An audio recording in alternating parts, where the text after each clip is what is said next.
right. Well, welcome everyone.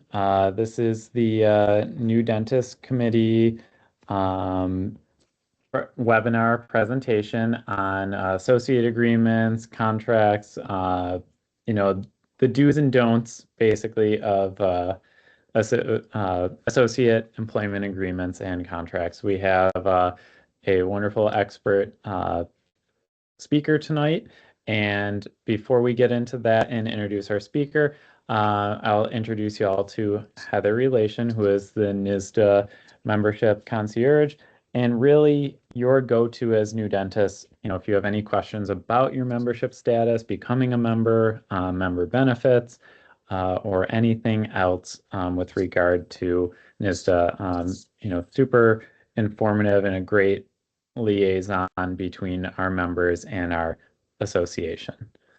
If you're not familiar with the association, it is the state level, and we're a tripartite with the American Dental Association and 13 local components across New York State.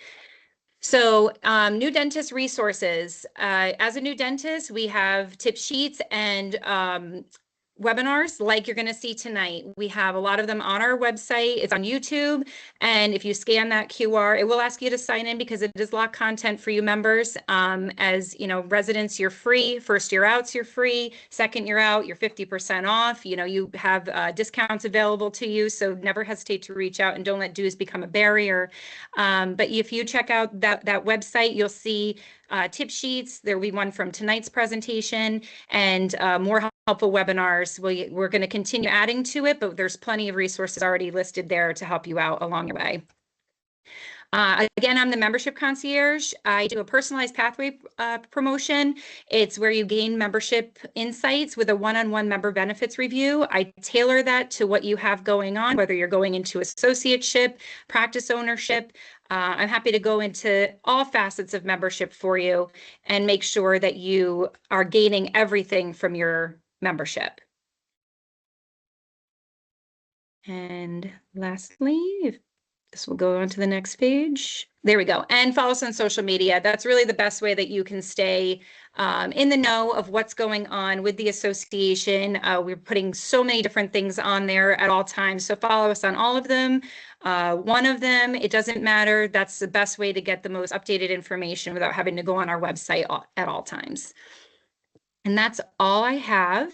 And again, I'm happy to set up any one of those member benefit review sessions with you. I'll send you my booking calendar and you'll be getting an email following this webinar, so you don't really have to take notes on that. But that's all I have, and I'll give it back to you, Evan. Thank you, Heather. Heather does an excellent job with that, the member benefits. We didn't want to take up the whole time with that's a very brief overview of NYSDA, and there's a lot more detail that can be gone into. So don't hesitate to reach out with any questions. But without further ado, our guest speaker tonight is Mr. Matthew Feldman. He is an attorney who has extensive background in healthcare law. He's the endorsed attorney by the State Dental Association. He also serves locally. If you're in Buffalo, we have a great partnership with him with the 8th District Dental Society. And, he has presented on a number of different topics with respect to HIPAA compliance, contracts, any sort of different facets of the law that might pertain to you as a practicing provider. And his expertise bridges the gap between contracts to healthcare matters, but also at a broad level. He has experience with human rights, and goes on and on. I mean, his bio is like 3 pages. So we're just kind of hitting some highlights here. He was trained at the University of Rochester, following by Columbia University for a master's, and then the University of Buffalo School of Law. So he is, a excellent representative, even an educational background of New York State and, the whole scope. So he, really can relate to all the different areas and practice regions that our members are in. And we are very happy to have him on tonight. And this is, if anyone has seen, we've had Matthew speak before on a similar subject several years ago, and this is kind of an updated version as laws have changed and the world has changed. So thank you, Matthew. Dr. Conley, thank you for that wonderful invitation, introduction as well. And as you mentioned, it's truly my privilege actually to work with healthcare professionals across the state and to support you. And in the role that I'm in, I have a front row seat, frankly, for the adversity and challenge that healthcare professionals deal with. And it's been a tremendous education for me, and I think it has helped informed me and my abilities in supporting healthcare professionals. So with that, I'm going to begin my presentation. And tonight we're going to be talking about associate employment contracts. I'm going to provide you first with an overview of the subject matter, and then we're going to spend some time talking about key terms to look out for. And many of you are going to be aware of these key terms as well, but I'm going to take you through them in greater detail than I think you might have prior to this point. And we're also going to spend some time talking about contract terms that you should never accept, things that you should be on the lookout for and feel comfortable rejecting as well, or trying to negotiate to have removed from your contracts. So starting with, what does the employer typically require of you in a contract? That's always going to be specified in a well-drafted contract. And typically you're going to find the employer requirements in two sections. In the recital section, which is the very top of a contract where you see whereas clauses, and then in greater detail in the dentist's or employee's warranties and representations in the contract. And these are not going to vary much across dental associate contracts. You're going to see a requirement for a valid, unrestricted dental license in the state in which you're practicing.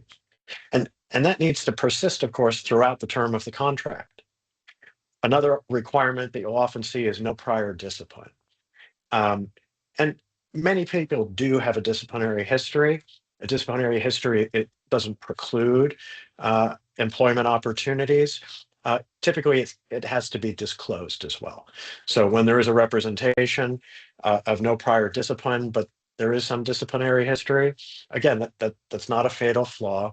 It's simply a conversation that needs to be had, which is, I need to update this, and I'm happy to make any disclosure that's necessary.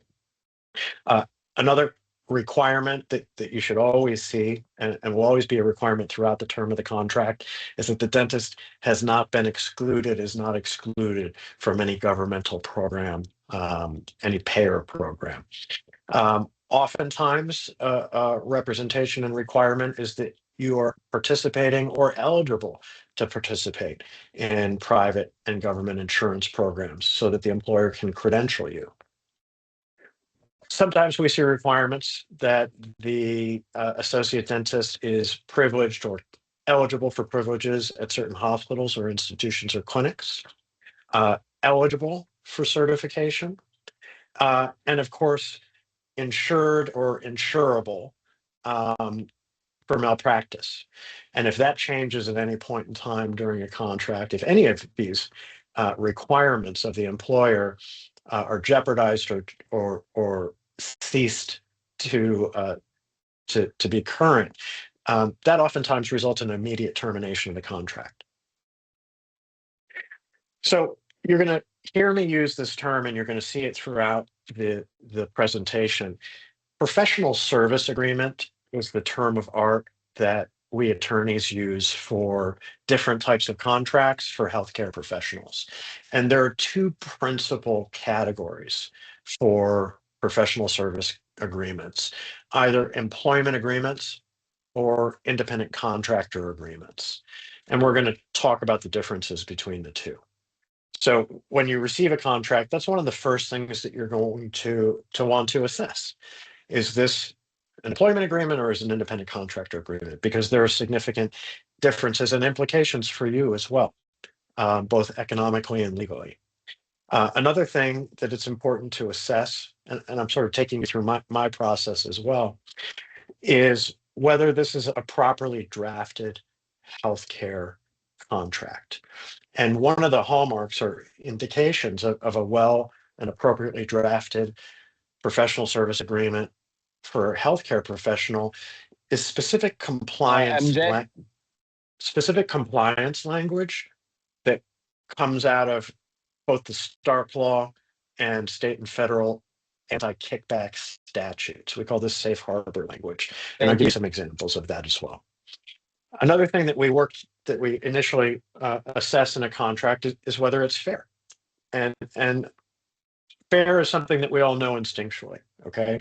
If the terms are clearly more favorable for one side than the other, that's not a fair contract. A good contract endeavors to be fair and balanced. Now, should you expect a hospital or a clinic or an employer's contract to be more favorable to them? Yes, they always are. The question is how much? Is it reasonably favorable for the employer, or is it simply unreasonable and therefore unfair? You're going to hear me repeat this, and I want to say up front, I don't mean this to be self-serving. Too many times than I can count in my legal career, I'm working with a healthcare professional who might even be older than me, but the problem I'm helping that person with emanates from the very first contract that he or she signed in their career. And many times it just wasn't reviewed by an attorney. And I understand that. The person was early in their career. But the point I want to make here and emphasize is it is very much worth taking the time and spending a bit of money to engage competent healthcare counsel to review any contract before you sign it. You wouldn't buy a house without an attorney. You wouldn't sign loan documents without legal advice. And a professional service agreement is also a legally binding agreement. Anytime you're going to sign a legal instrument and acquire obligations or surrender rights, you want to have an attorney review that agreement. So, starting with our first prong of analysis, is the contract for employment or is it engagement as an independent contractor? And that's an important distinction because independent contractors are self-employed. They work for themselves. So they are engaged. They are not employed by a practice. Independent contractors are free from supervision, direction, and control in the performance of their duties. This comes from statute. They're in business for themselves. They typically offer their services to the general public. So that means they're not typically exclusively serving one practice. Signs of an independent contractor include an individual who has an established business. So for example, a contract with an independent contractor might be with not the individual, but with that individual's PC or PLLC. Another indication of an independent contractor is the individual advertises to the public. They use their own supplies, materials, business cards, stationery. They independently carry their own insurance, may maintain their own place of business, investing in facilities, equipment. This is very important. They set their own schedule. They work based upon their availability, and they determine the time and manner of fulfilling their obligations. And they typically offer their services to other businesses, whether competitive or non-competitive. These are all signs or indications of an independent contractor. Simply receiving a 1099 or signing an independent contractor agreement and being paid that way is not evidence and doesn't create a bona fide independent contractor relationship. An employer-employee relationship may exist instead of an independent contractor relationship if the employer or the practice chooses when, where, or how that individual performs their services, if they provide the facilities, the equipment, tools, and supplies, if they directly supervise those services, set the hours of work, require exclusivity, if they provide evaluations, require permission for absences, that is probably an employer-employee relationship. Why does this matter? It matters for a lot of reasons, but the reason I want you to be most aware of is, well, and this is part of what motivates practices and employers, not just healthcare practices, employers in general. There is a savings when an employer classifies a worker as an independent contractor as opposed to an employee. They don't have to pay payroll taxes, they don't have to pay benefits. So there is significant savings that can be had for an employer. The government is aware of this, so they audit employers. And there is potential liability for the employer who misclassifies an employee as an independent contractor. So I want you to know this because in independent contractor agreements, sometimes the employer tries to shift that liability to the independent contractor, to the individual. And I'm particularly offended by that because it's typically the employer or the practice who's pushing for that classification because it saves them money. And they should take the risk if they're going to do that. But in some of these contracts, they will actually affirmatively shift that liability, and there'll be a representation or an indemnification clause that the independent contractor will be responsible for any fines or costs associated with misclassification. So those are important clauses to look out for. Other distinctions between employees and independent contractors. Employees, their income is reported on a W-2, whether they're part-time or full-time, and their compensation is subject to withholdings by the employer, right? The employer will withhold some of the compensation so that that can be paid to the government as income tax. That's one of the big distinctions for independent contractors. They're self-employed, their income is reported on 1099. There aren't any fringe benefits, and there are no withholdings from their compensation. So independent contractors are actually responsible for setting aside the portion of their income that they will need to pay for income tax. In other words, to self-withhold. I mentioned another very important indication of a well-drafted healthcare contract is compliance language from Stark and anti-kickback statutes. And this is not limited to professional service agreements. As healthcare professionals, I want you to be aware that Stark and anti-kickback statutes apply to all kinds of healthcare contracts, leasing arrangements, buy-sell agreements, professional service agreements, whenever there are potential federal or state dollars involved. Okay, that's the trigger.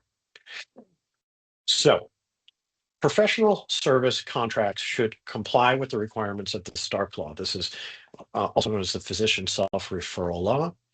And both New York State and the federal law have an anti-kickback statute. And the anti-kickback statute prohibits not just paying or receiving, but soliciting or offering anything of value to induce or reward referrals or generate federal health care program business. So what are these statutes? This set of laws is enacted really to protect patients from treatment that is financially motivated as opposed to simply focused on patient care. They're enacted to ensure that referral for healthcare services, again, is limited to medical necessity and in the best interest of the patients rather than the pecuniary interests of the healthcare provider or person who the referral is being made to. The presence of these terms in a contract not only reflects compliance with best practices, but it usually indicates that the contract's been prepared by a healthcare attorney, someone who is aware of these statutes and aware of the fact that both parties have the same risk, and both parties in a healthcare contract need to be protected with this language and from improper structure. And we'll get into improper structure as well, but you've already had a hint. It's about compensation and not having kickbacks for referrals and not rewarding referrals. So what are the requirements and what are the best practices that the government has published with respect to professional service agreements and compliance with Stark and anti-kickback statute? So this is really important. And I'm leading with an obvious one. But most people don't realize that this is a requirement, not just a best practice, okay? There are a lot of healthcare professionals across the state working in practices or even clinical or hospital environments even without signed contracts. And that is a compliance issue.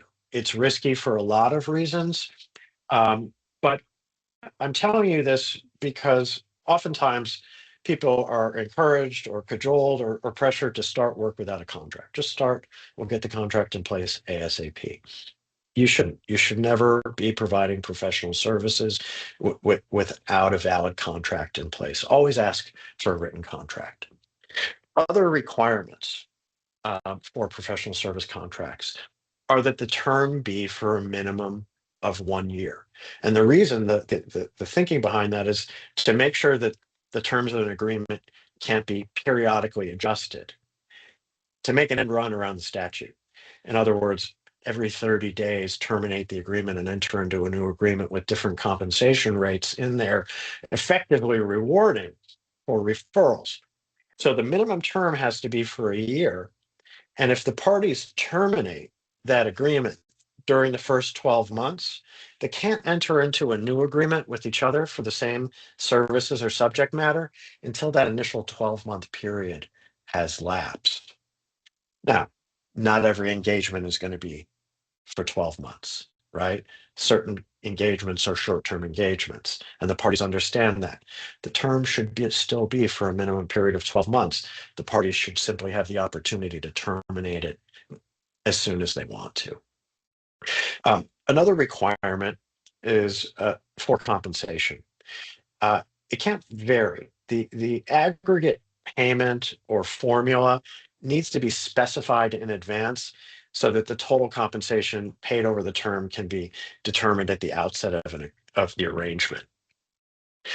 Other requirements are that compensation must be fair market value and determined through arm's length negotiations.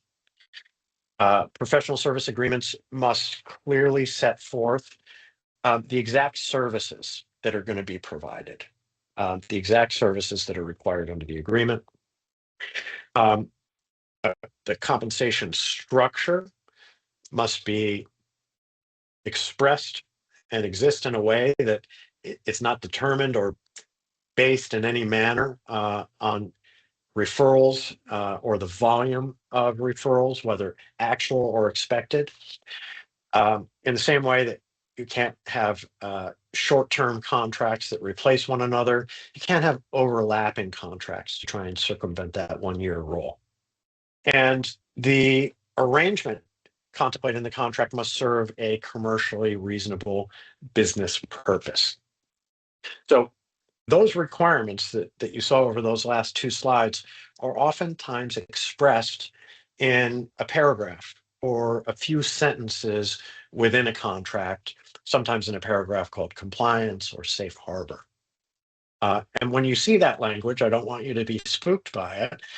I'd actually like you to be comforted by it. It's there to protect both parties. But if you've got questions or concerns about it, that's absolutely something to talk about with your legal counsel. Moving through our analysis of the contract, I want to talk about fairness. And no one needs to be an attorney to assess fairness, but I'm going to give you some examples. But all of us know what is fair and what is not, and have a basis to assess that.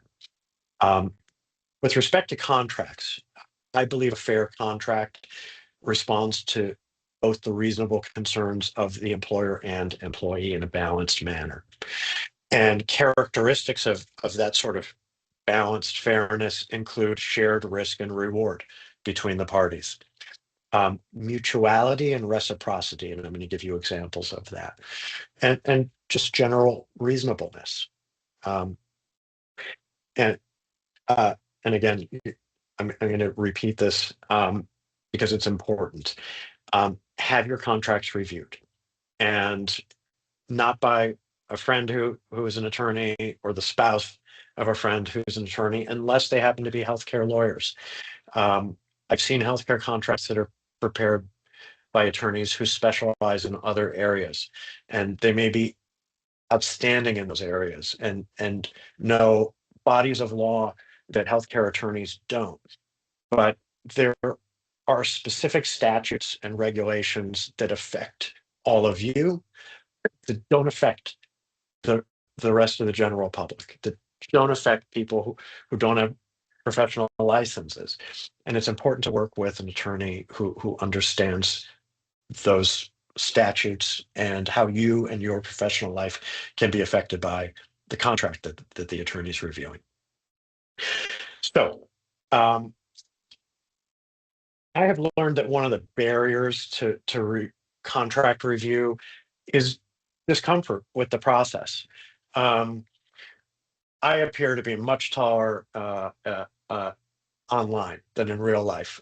It's hilarious to me that anybody's intimidated by attorneys, but I know that that's a real thing, and I know that all of us can be intimidated by an employer or a process of employment and onboarding.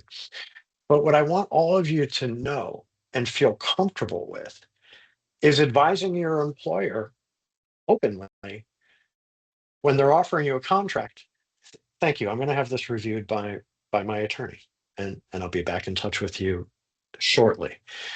There should be no discomfort around that. No one should expect you to acquire legal obligations and surrender legal rights without an attorney advising you. It is totally okay to take the time to have counsel review your contracts and to have that interaction with your prospective employer as well. Once again, make sure it's a healthcare attorney or someone who has competency in the area of healthcare contracts, and never feel like you need to sign a contract under pressure or duress. And lastly, never sign a contract that includes terms that you don't plan to abide by. I have seen many times people sign a contract that included terms that they didn't like, didn't agree with, but decided they thought it was unlikely the employer would enforce those terms, or perhaps those terms would ultimately be unenforceable. That is a recipe for finding yourself in a difficult situation. Make sure that the terms that are reflected in the contract are terms that you can live with, both during the life of the contract and after its expiration.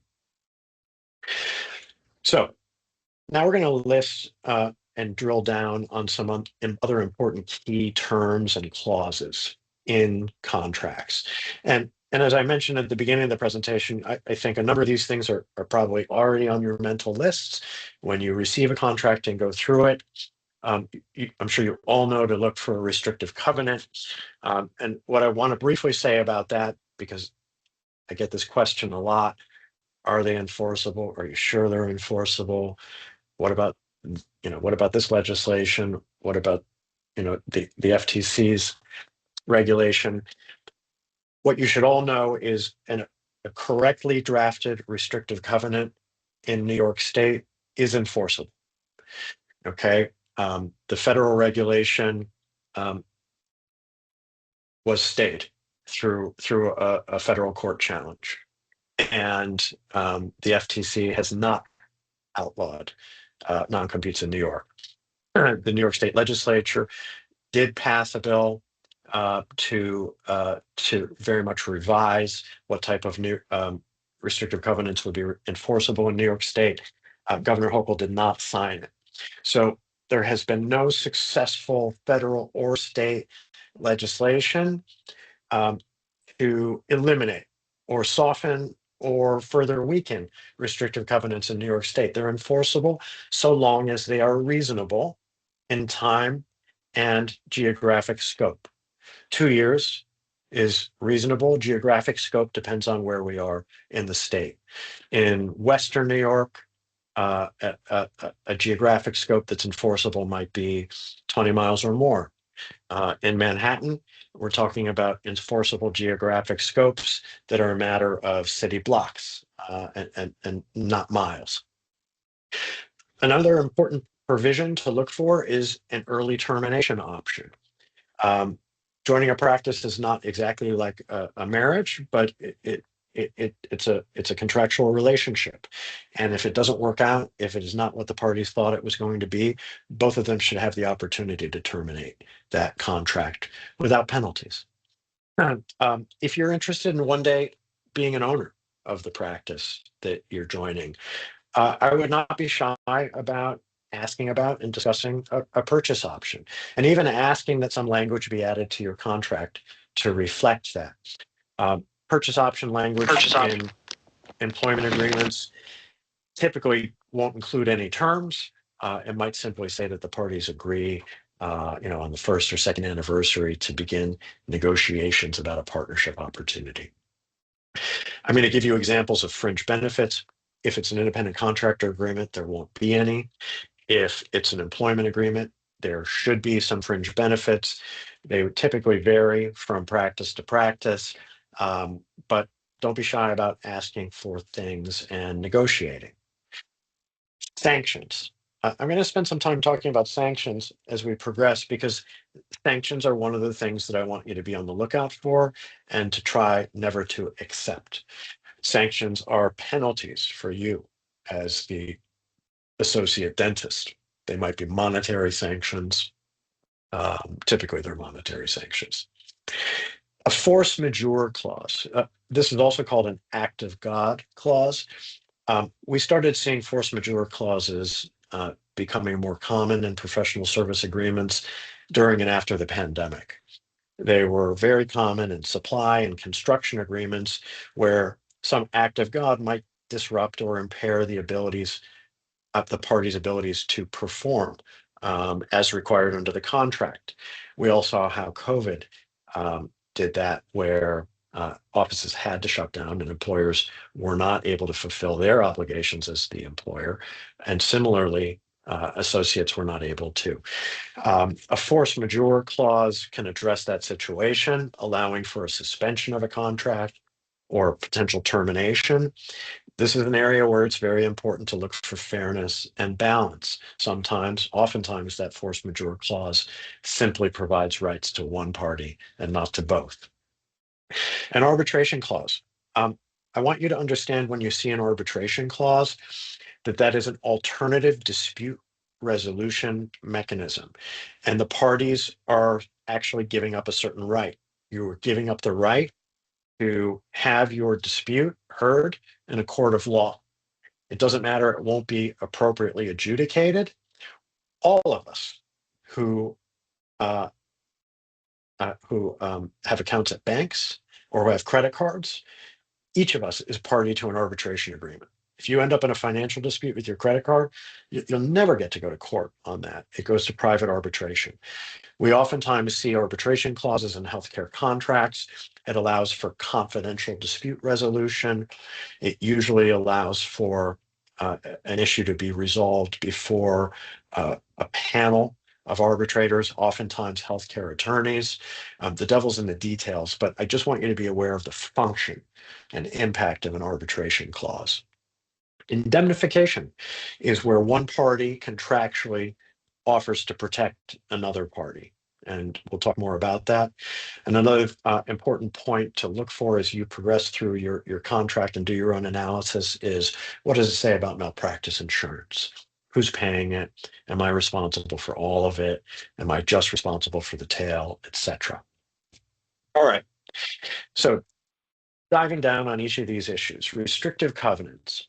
This is a broad term, okay? A restrictive covenant includes both non-competition, but also non-solicitation. And that might be a prohibition on soliciting former patients or patients of the practice. Oftentimes it includes prohibitions on soliciting referral sources, employees of the practice, really soliciting any individual who would cause operational harm or financial harm to the practice. That's enforceable. And in contrast, a non-compete has a geographic limitation.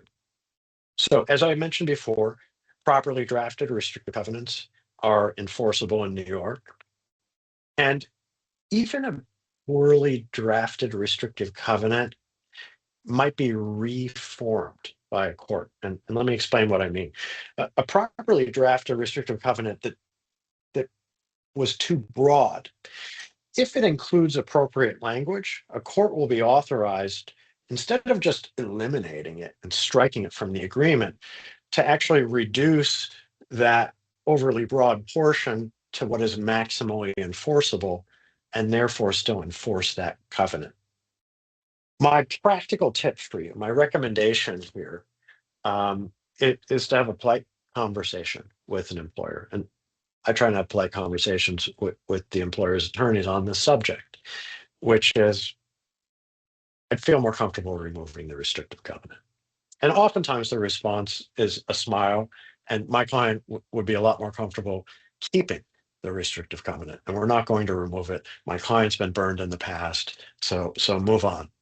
But I don't move on because, again, this goes to fairness.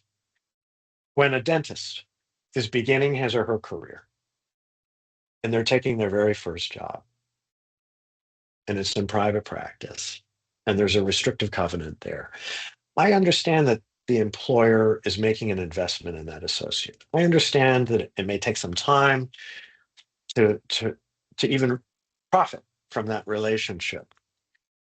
But what I think is patently unfair is if that relationship doesn't work out between the new dentists and their employer, and let's say they figure that out within a matter of months, if they terminate the contract because that relationship isn't what they hoped or wanted it to be, I feel like it's unfair for that young dentist then to be burdened by a restrictive covenant. And the reason I think that that's so unfair is these provisions are about competition. And a new associate takes some time to develop a patient following and to develop into a competitive threat for a practice. So when a practice won't remove a restrictive covenant, which is also a position that I understand, I think it's reasonable to ask for a delay of the application of the restrictive covenant until the second year of the contract. I think that that's a reasonable compromise. I want you all to assume that restrictive covenants will be enforced against you if they're in the contract. Don't assume that it won't be. I mentioned early termination, and I want to make a distinction here. There are two major types of terminations in contracts. There's terminations for cause, which are involuntary terminations. And that's typically for death, loss of your license, loss of malpractice, a breach of the contract, a conviction of a crime. Those are involuntary. Nobody really has a choice about that termination. The other is permissive, not for cause. We call that a voluntary termination. And you've seen those in contracts. Notwithstanding anything contrary herein, either party may terminate this contract on 90 days written notice to the other party for any reason or no reason. That's a mutual voluntary termination provision. And that's one of my recommendations here. And that's how to make an unbalanced contract more fair. Voluntary termination provisions should be mutual with reasonable notice provisions. Okay. It's not okay for only the employer to be able to voluntarily terminate the contract, or for the employer to be able to voluntarily terminate the contract for no reason on 15 days notice, but you've got to give 180 days notice if you want to terminate it for no reason. So as I mentioned on the overview, many practices are looking for potential successors when they are recruiting associate dentists. I like to say that future buyers can be found or cultivated. So if you aspire to ownership of private practice, consider requesting a provision that requires the parties to discuss or create a pathway to partnership after a certain period of years.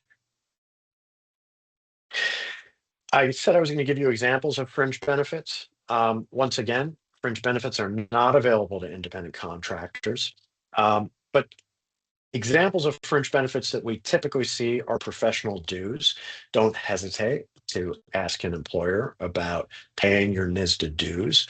That affords you with an extraordinary suite of benefits. Some of them you heard at the beginning of the presentation, and I'm going to touch on NYSDA's legal benefit if we've got time at the end. Another benefit that you should ask about is reimbursement of malpractice insurance. Now, unlike other specialties, I see with greater frequency in dental agreements, the dentist having to carry his or her own malpractice insurance. That is not standard, especially in other specialties. So I wouldn't be shy about asking for the employer to carry that. Remember, the malpractice insurance is it's for your benefit, but it's also for the benefit of the employer who has liability for the actions of its employed dentist. You should be getting paid vacation. You can negotiate that. Health insurance, depending on the practice, there may be deferred compensation options like a pension or 401k. Once again, your license is for the benefit of the employer. So the employer should be reimbursing you for your continuing education and for the cost of your license registration with the Department of Education, as well as your DEA registration as well. I'd be happy to pause if there's any question. No questions yet, Matthew. I just wanted to check in with you, just doing our 7:45 time check-in. Thank you very much. I'm going to pick up the pace a little bit. My apologies in advance. No problem. But we will do some Q&A, and I'm going to try and leave some time for Q&A at the end. I don't want to omit mention of a signing bonus. This is not common, but I do see it from time to time. I never see it when it's not asked for. Not everyone is comfortable asking for it. You'll be relieved to know I'm comfortable asking for it on your behalf if directed to. Again, fringe benefits are often negotiable, but you should expect that they'll be typically uniform among the professionals within a practice environment. So I want to talk about sanctions now. And again, in contrast to many of the things that I'm talking about expecting to see and things that you want to see in your contracts, you don't want to see sanctions. And examples of sanctions are going to be where the flow of dollars is contemplated as going in the opposite direction. We only want dollars flowing from the practice to you. But certain professional service agreements include what we call clawback provisions, requiring the associate to repay the employer. One example is if there's a payer audit that determines that overpayments were made and are subject to refund. For example, because the dentist used the wrong code or didn't sign a chart or didn't adequately document the medical necessity of the procedure. Oftentimes that can result in a reimbursement demand from an insurance payer. And when clawback provisions are present in the contract, the employer has the opportunity to go to the associate and demand money back as well. We try and remove these when we're acting on behalf of the associate. And when they can't be removed, we try and tailor them as narrowly as possible. There are other examples of sanctions, okay? a term that you want to be on the lookout for is liquidated damages. Liquidated damages means there is a financial penalty that is contemplated. And you may see liquidated damages or sanctions in the event of you breaching the contract, or not providing adequate notice of termination. Another example I see with increasing frequency are financial sanctions for failure to timely complete charts, as well as for violation of a restrictive covenant. From the employer's perspective, they make significant investments in associate dentists. It may take time to realize on those investments, but as you heard me say early on, a hallmark of a fair contract is balanced risk and reward between the parties. I want to caution you that if you ever see an employment agreement that includes a promissory note attached to it for repayment obligations to the employer, I would strongly caution you against signing something like that. A promissory note is a guarantee of payment. And once again, we only want guaranteed payments from the employer to you. We don't want payments going from you to the employer. I've explained force majeure. I don't think any of you probably have any questions about that. And you all know that an arbitration clause is surrendering some rights to have a dispute heard in court. It doesn't matter that that dispute won't be resolved in a fair, equitable manner or to your benefit. It just won't be in a court of law. Indemnification, I want to explain a little bit more clearly here. These are provisions that shift liability and require one party to hold another party harmless. Indemnity provisions often hold the employer harmless and require the employee to defend claims made against the employer.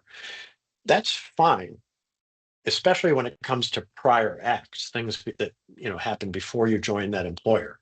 But indemnification should be mutual, right? The employer should be indemnifying you, the associate, against certain things as well. Your malpractice insurance ideally is provided for or reimbursed by the employer. And it should be expressly described in the contract what that arrangement is. Coverage for dentists is typically going to be on a claims made basis, which means that if there's any end to that policy or change in that policy, you need something called tail coverage, which is an extended endorsement period. It's typical to see an employer shifting the cost of tail coverage and requiring that the associate purchase that tail coverage at the end of the contract or when necessary. I suggest asking the employer to cover it or some portion of it. And one thing that I try and do when that's outright rejected is suggest that, you know what, how about after 5 years of service or a longer period of service, you pay an incremental portion of that tail if and when it's required. Term and termination. So you already know that the minimum term should be 12 months, but what about renewal terms? We like auto renewal terms in healthcare. That means after that first 1, 2, 3-year term, whatever it is, the agreement automatically renews for successive 12-month terms without the parties having to provide any notice. Why do we like that? Because as you know, we want written agreements in healthcare. We don't want agreements to be lapsed. That's a compliance problem. So we call these evergreen contracts, right? Because the leaves never fall from evergreen trees. These contracts remain alive. Again, seek mutual voluntary termination on equal terms and make sure that both parties have reasonable and adequate notice. Bases for termination. It's really important to analyze whether these terminations for cause, whether the bases are reasonable. If they're ambiguous or general, for example, if the employer can terminate you for cause based upon your failure to satisfy the general expectations of the employer, that is ambiguous. That makes it easy for them to terminate you for cause. With respect to potential terminations for cause, unless it's death or loss of your license, if it's an issue that can be cured, we like to include notice requirements mandating that the employer notify you of the basis and give you 7 days to work to cure that issue before the agreement is terminated for cause. As I mentioned, from a compliance standpoint and also to protect you, the contract should clearly define what the scope of your services are, which locations you agree to be at, what your responsibilities are with respect to call coverage, moonlighting, and any outside professional services. One of the things that you'll find throughout contracts is that you can be terminated if you violate the employer's policies. Well, make sure that that's limited to the employer's written policies as well. We don't want people making up policies on the fly. Briefly, dental records. The records that you're preparing, they belong to the employer. And even in independent contractor agreements where you're self-employed and you have an independent responsibility for those records, typically there is language in there that indicates that the employer, that those are business records that you're preparing for the employer. Okay, that's fine, that's normal. But there may be circumstances in which you require access to those records and you might not be working there any longer. So the section of the contract that talks about records needs to have language that authorizes and permits your post-employment access to those records. And it's always for limited and specific purposes, like defending litigation or an audit, or if you need it for board certification or fellowship, that sort of thing. Be really aware of any requirements for timeframes for completing your charts. And are there any financial penalties for failure to complete charts or for anything else in the contract? I'm going to spend a minute talking about compensation. In dentistry, there are some interesting compensation structures that we see very rarely with other specialties. We see them more common in dentistry. Now, they all comply with the requirements of the law, okay, without no improper fee splitting or improper payments for referrals, things like that. But they vary. A dentist may be paid base salary. A dentist may be paid an hourly rate. A dentist might be paid a daily minimum. A dentist might be paid purely based on productivity or purely based on collections, or it may be a hybridized version of compensation with both base salary and some portion of the salary based upon productivity, whether collections or reimbursement. Compensation must be fair market value, as you know. You can seek escalation in compensation in renewal terms, or that's something that you can simply negotiate during the term. I like a combination of a base rate and productivity. I think that incentivizes both parties. And productivity-based compensation can be tiered as well. So what I mean by that is a dentist might negotiate that they be paid 30% of all revenues up to the first $1 million during 12 months. And after that dentist has generated and collected more than $1 million, that percentage rate might increase to 35% of all collections in excess of that first $1 million. So that's what I mean by tiered. And if you find yourself in a hospital or clinic environment with an appropriate designation serving an underserved community, you might be eligible for loan repayment or loan forgiveness opportunities. Of course, that's not necessarily common, but there's a tremendous value, and that's something that you should inquire about. Outside professional income is something that should be discussed in your contract. Most employment agreements mandate exclusive service and require that all of your professional income as a dentist belong to the employer.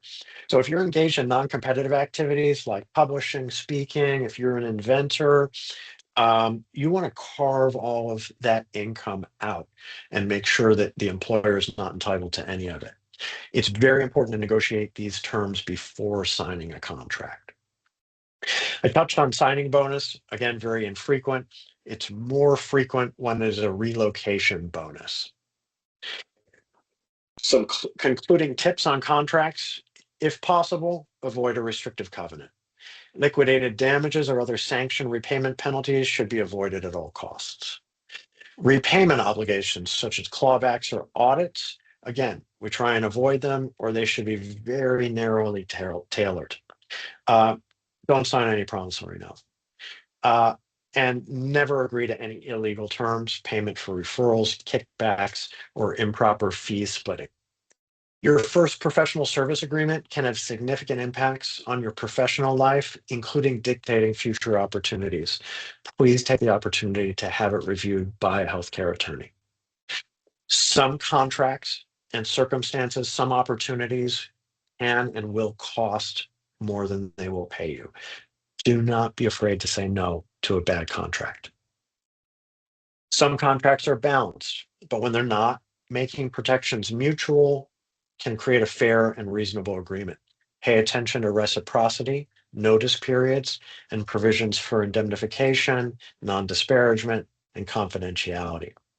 Again, restrictive covenants, they are reasonable to protect employers from the competitive threat that you will pose as a result of their training and investment and them entrusting their patients to you. But that takes time. If the agreement terminates in the first year, I think the employee should typically be free to seek unrestricted employment elsewhere. Most employers are not going to be eager to make changes to their standard agreements, but I think people oftentimes respond to concepts of fairness and the opportunity to make a contract more fair and reasonable. They don't want a contract to work against them when it comes to their efforts to recruit and retain associates as well. So don't be shy about trying to make your contract fair, asking that terms be made mutual with reciprocal notice periods, and seek to remove provisions that will cost you, such as, and lastly, fringe benefits should be detailed and reimbursable instead of your out-of-pocket costs. Clawback provisions should be removed or tailored to minimize that risk. You should eliminate sanctions associated with inadequate notice or failure to timely complete charts. We're going to avoid promissory notes.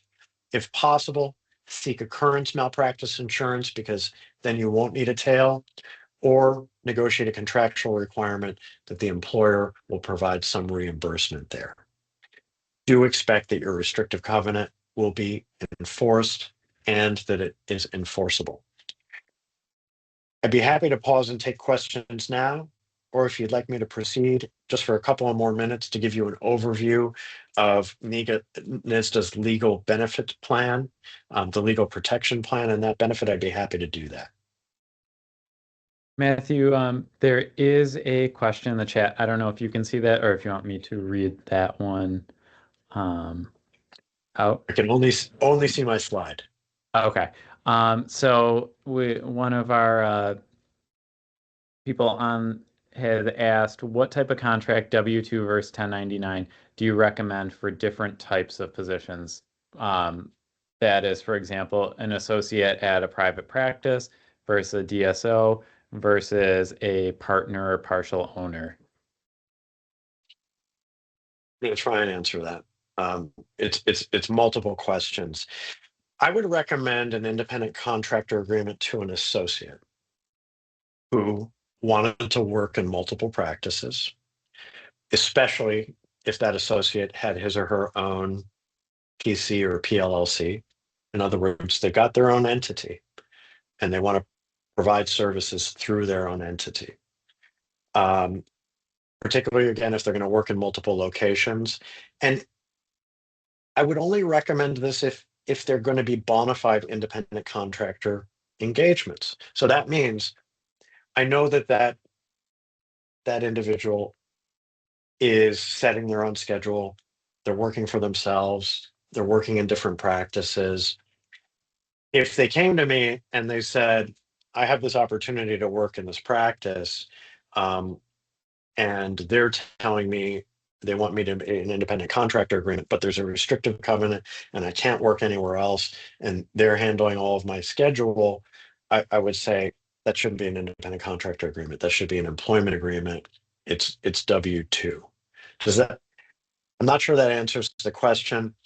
Let me answer it differently. We don't choose to use an independent contractor agreement or an employment agreement based upon what is most opportune. We do it based upon what is the nature of the relationship. Does it meet the legal test of an employment arrangement or of an independent contractor arrangement?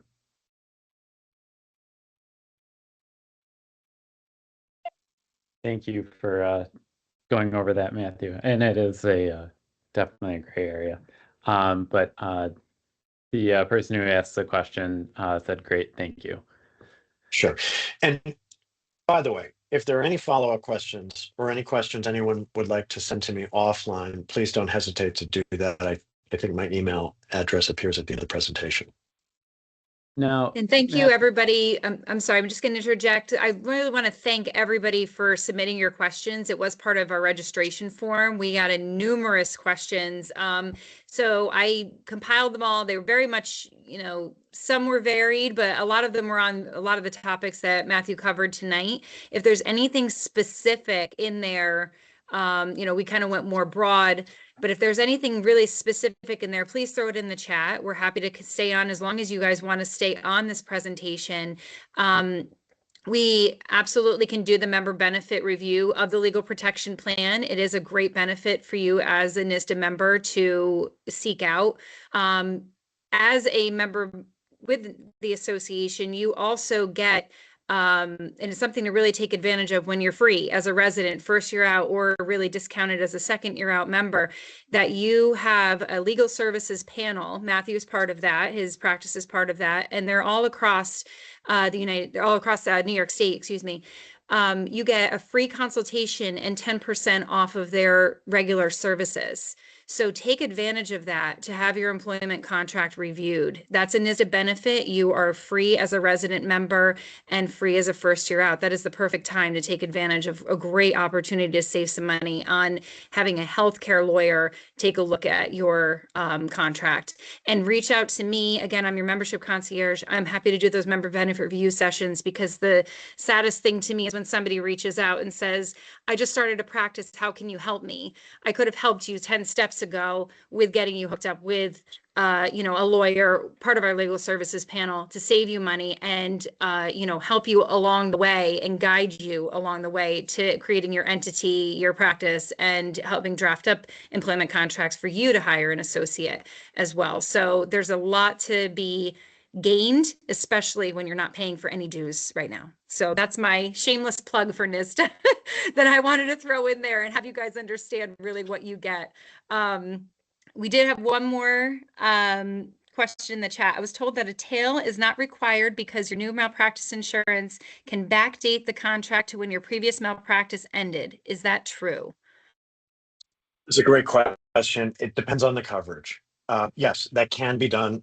It's not automatic. Okay, so it's very important to have that conversation with either the broker or the company that's producing that, and make sure that the policy language and coverage has what we call nose coverage. Okay, there's something called tail coverage and also nose coverage to have retroactive coverage. Yes, it can be done.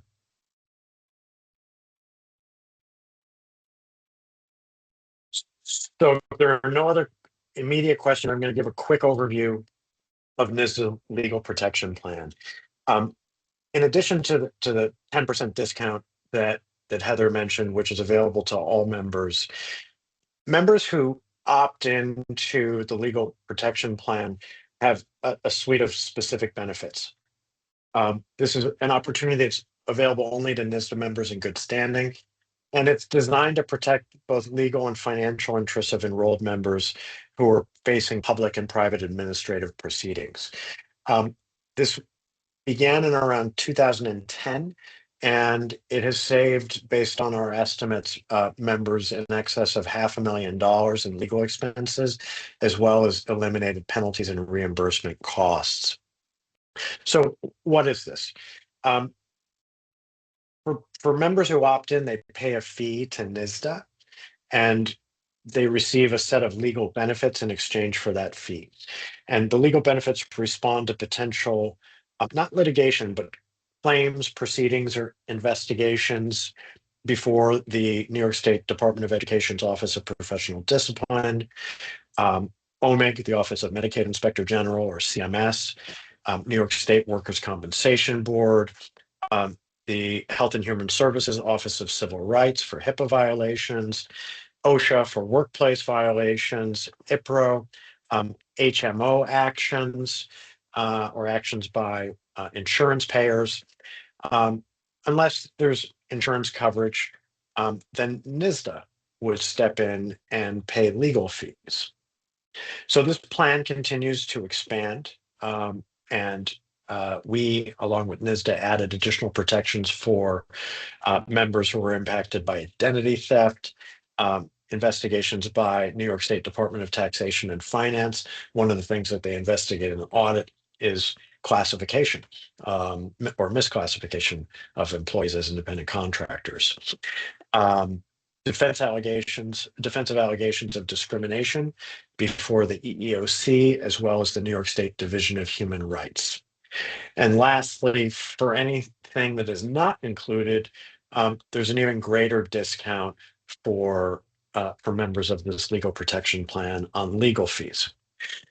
So the costs to participate in this membership benefit, you can pay $295 to NYSDA and get up to $7,500 in legal fees during a year, or $395 per year, and enjoy up to $10,000 in legal fees during the year. I mentioned that things that are not covered, you get a significantly reduced billing rate on. The billing rate currently, what we call the concierge rate for NYSDA members who are in the legal protection plan, is $175 an hour. I don't know. I don't know where you will find those rates elsewhere. So I think it's an exceptional value proposition, and because these are not covered, those are the rates that would be applicable to review of contracts or business formation, transactions, employment matters, preparation of policies, risk management counseling, or even litigation services as well. Very quickly, this membership benefit through NYSDA is not insurance. It is a membership benefit. Some of the benefits may overlap for matters that you have insurance coverage, and insurance coverage is always primary. It always comes before these benefits. The plan benefits apply only to legal services. They don't contemplate, or they don't go to payments of any fines or sanctions or repayments of funds if there's any sort of audit finding. And then many plan benefits are issues that are not covered by professional liability insurance or other common policies. And of course, the concierge billing rate, it is a benefit that goes along with this as well. So typical issues that trigger coverage through the legal benefits program are post-payment audits by Medicaid or private payers, doctors getting dropped or terminated by health plans, HIPAA breaches or complaints or investigations by the Office of Civil Rights. We see that with great frequency. Professional misconduct complaints and investigations, as well as those Department of Labor audits for employee classifications. We think this is a great plan because it provides our members with a lot of peace of mind and coverage for matters that may not be covered by their insurance. Also, ease of access to experienced healthcare counsel and employment attorneys. I like to think that this lowers the barrier and potential expense to being proactive. Being proactive oftentimes ultimately reduces expenses and costs that that arise later on. This is an opportunity to mitigate or eliminate legal defense costs. And if you've got any additional questions or would like additional detail about this, you can contact Heather for that. NYSDA has a package of information about this particular benefit. You can also go to NYSDA.org. And Heather, I sure hope that's the correct phone number. Yes, that's a correct phone number. Okay. And lastly, again, please don't hesitate to contact me offline if I didn't answer your question. If you have any question that you didn't ask tonight or anything that occurs to you later on. Thanks for joining this evening. I hope this presentation is helpful for you, and I hope that your review of contracts is made easier and certainly demystified by the time that we spent together this evening. Thank you. Thank you so much, Matthew. Thank you, everybody, for joining us. Again, I'll be sending everybody an email afterwards that joined us tonight with our presentation. It'll be on our YouTube and the tip sheet. So that should be coming within the next week. But thank you so much for joining us. We're going to continue on these webinar series. So you don't have to be a resident. You don't have to be, you could just keep an eye out for them. We'll continue on with these presented by our new dentist committee. Thank you, everyone, for joining us tonight. Thank you, Matthew, for a very comprehensive presentation. And for anyone with further questions, don't hesitate to reach out. This presentation could go on for another 2 hours, and there would still probably be topics that were only glossed over. There's a lot of information, a lot of detail that goes into this. And Matthew really did an excellent overview that was, just touching on some of the topics. So don't hesitate to use NYSDA's legal services and consider that, especially as part of your membership and member benefits going forward. Those are the types of things that, you want to maintain membership for, because you have access to all of these resources that you otherwise would be paying an exponential amount of money for. But thank you again, everyone. Thank you.